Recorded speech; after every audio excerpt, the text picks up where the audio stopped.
question 7. So this is a statistics question. We are given with the following table. So for example, in the first row, we can see that we have 3 performances where the number of tickets sold were between 0 and 200, and then more information in the following rows. They also say that a total of 60 performances were given, and we need to find the value of P. So in order to find the value of P, I sum all the number of performances. So this will be 3 plus P plus 18 plus 30, and I say it equals 60, and I solve for P, and I get that P equals 9. So this is the answer to A1. Now in A2 they ask for the model class.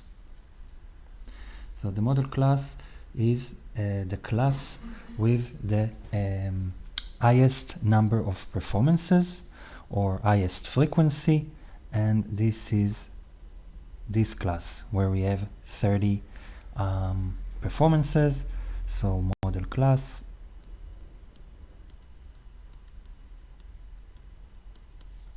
is the one where n is greater than 600 and no more than 800.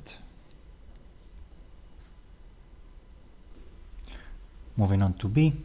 Now we are getting with a diagram of the cumulative frequency, and we are asked to calculate the median number of tickets sold. So the median number is the number that 50% of the outcomes are above it and 50% of the outcomes are under it. If we have a total of 60 performances, then 50% of that is 30. So I go here to 30 and I search for the matching value, and I see it is 600. So this is the answer for the median.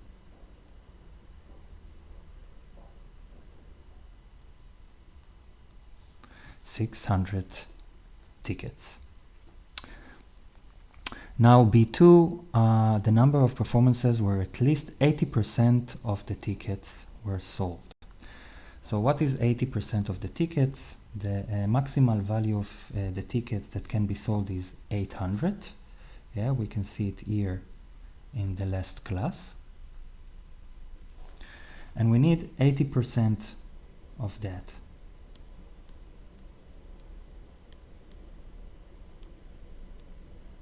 Then I get here 640 tickets.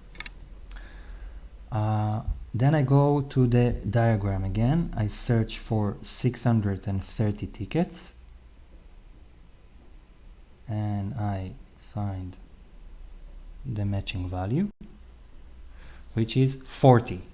So there were 40 performances where up till 630 tickets were sold, but I want to know where above that number, so where at least 80% of the tickets were sold, and therefore the answer is that in 20 performances, so 60 minus 40,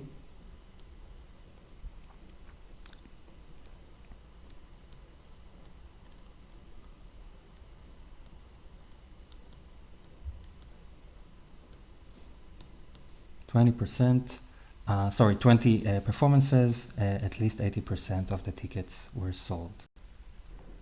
Moving on to C. One state, one disadvantage of the company serving only the first 5% of the audience as they leave the theater. So the disadvantage, one disadvantage can be that we get a non-homogenic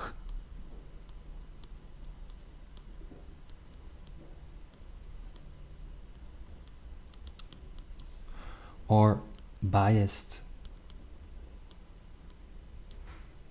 sample.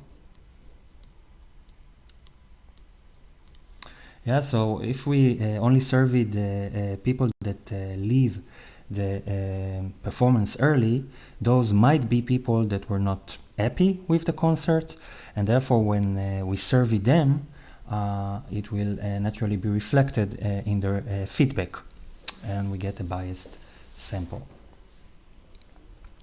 Now moving on to 2. We need to describe briefly how the company could collect feedback from 5% of the audience using the systematic sampling method. So now we want to do systematic sampling, so there can be a few steps. The first step would be to make a list of all the guests.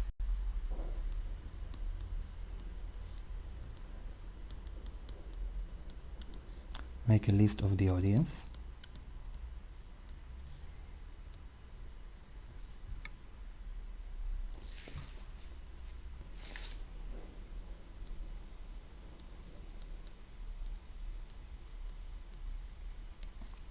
Now, we want just 5% to be a survey, so assuming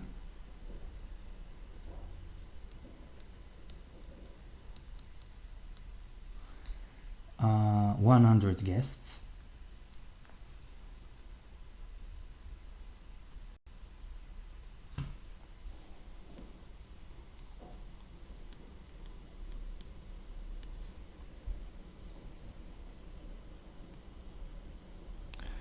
%5 would be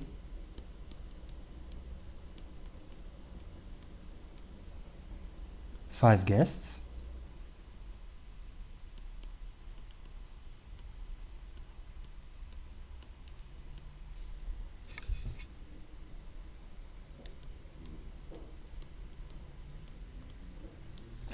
So we divide the audience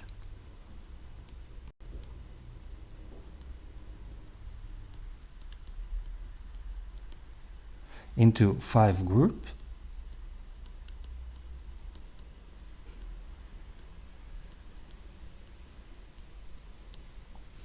And if we have 100 people and we need 5 groups, so each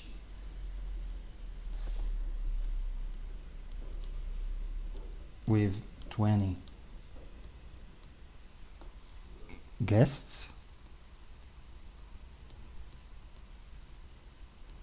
and 20, the number of guests in each group, is also known as the sampling interval.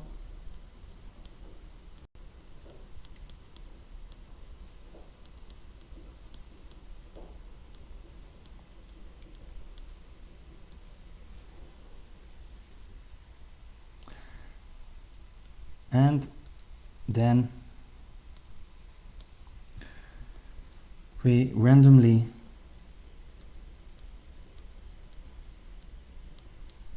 select one guest from each group.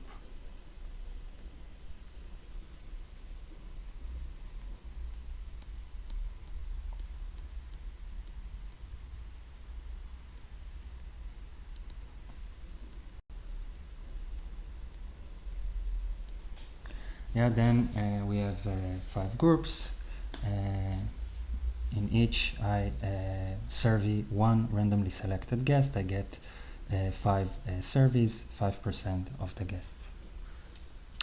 Now moving on to part C, we need to state a sampling method which should be used if the survey is to be representative of the number of children and the number of adults in the audience.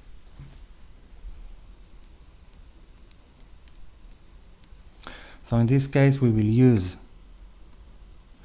a stratified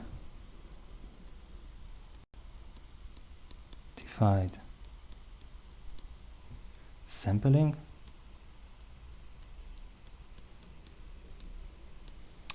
A stratified sampling, it's a sampling method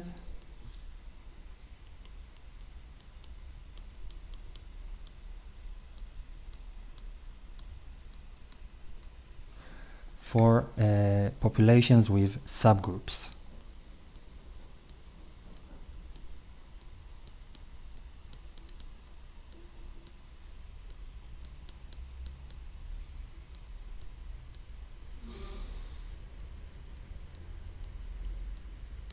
Like children and adults.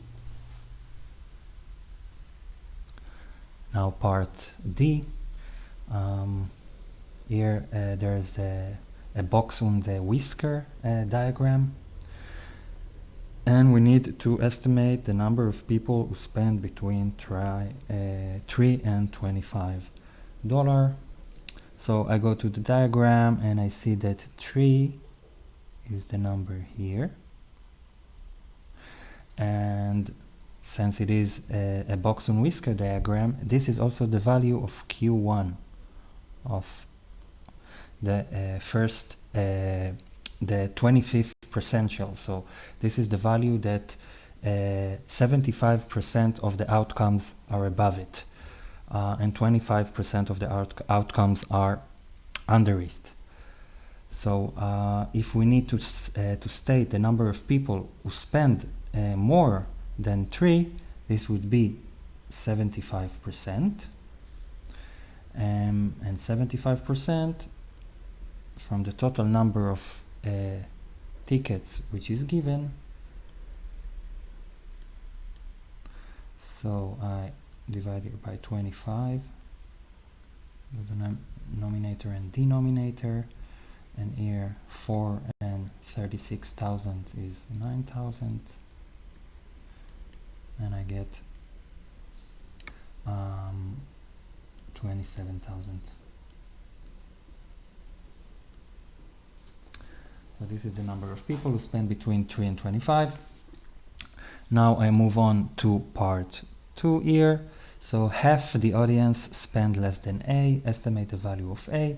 If half the audience spend less than A, then A is the median, and in a box on whisker diagram, this line is for the median, and we can see it as a value of 7. Therefore A, first of all, A is the median, and then I see that A is 7. Part E.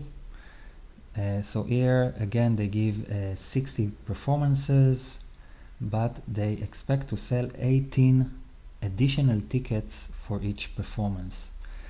So if for each performance they will sell 18 tickets more, then also the mean number of tickets sold will be 18 more. So I can use the table given in A, this one,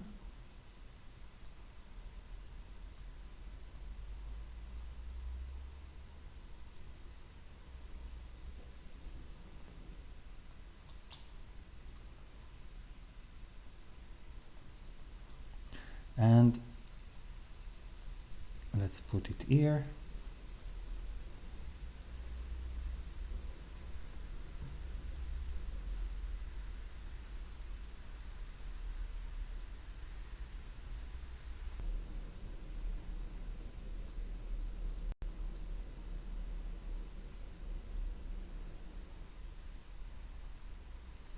Okay, and I need to calculate the mean. So the mean is according to the formula sigma fi xi over sigma fi, where fi is the frequency or the number of performances in each row, and xi is the number of tickets from each row, and we talk about the mid value of the number of tickets. So we have a interval of between 0 and 200, and the mid value will be 100. So I simply now go over the table row by row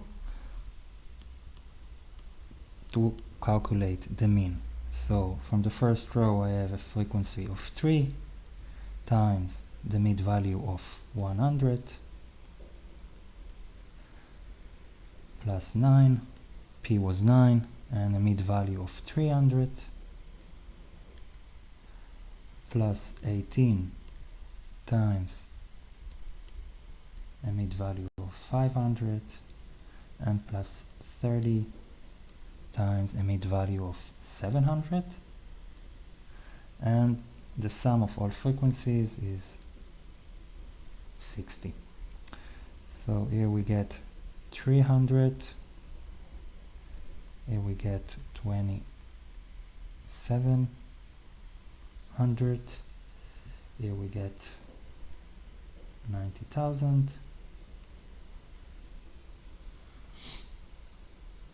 sorry, just 9,000,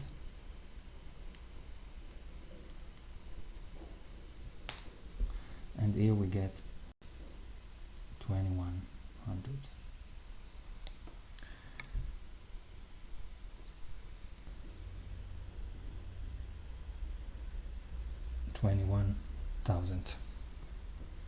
So 21,000 plus 9,000, this is 30,000. This will all be 33,000 divided by 60. So I get 550. But this is not the final answer, this is just the mean for the number of tickets sold in the original table, and as I said earlier, we need to add 18 to the mean value, and we get, and this is the mean for the case where 18 tickets were sold for each concert. And now part 2. State the effect, if any, this increase in the ticket sale would have on the variance. So here there is no effect on the variance.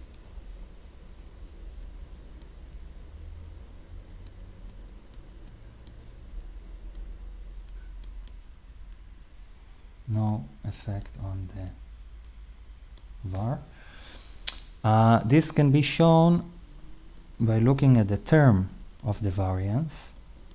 So the variance is the sum of fi times xi minus the mean.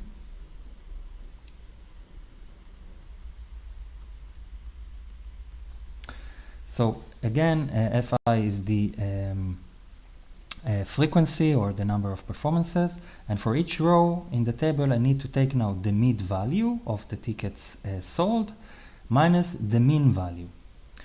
So just as an example, for the first row I will have a mid value that is higher by 18, but the mean value is also higher by 18, and if we subtract those two, this effect cancels out. And this will happen for each row from the table, and therefore the variance term stays unchanged, and there is no effect.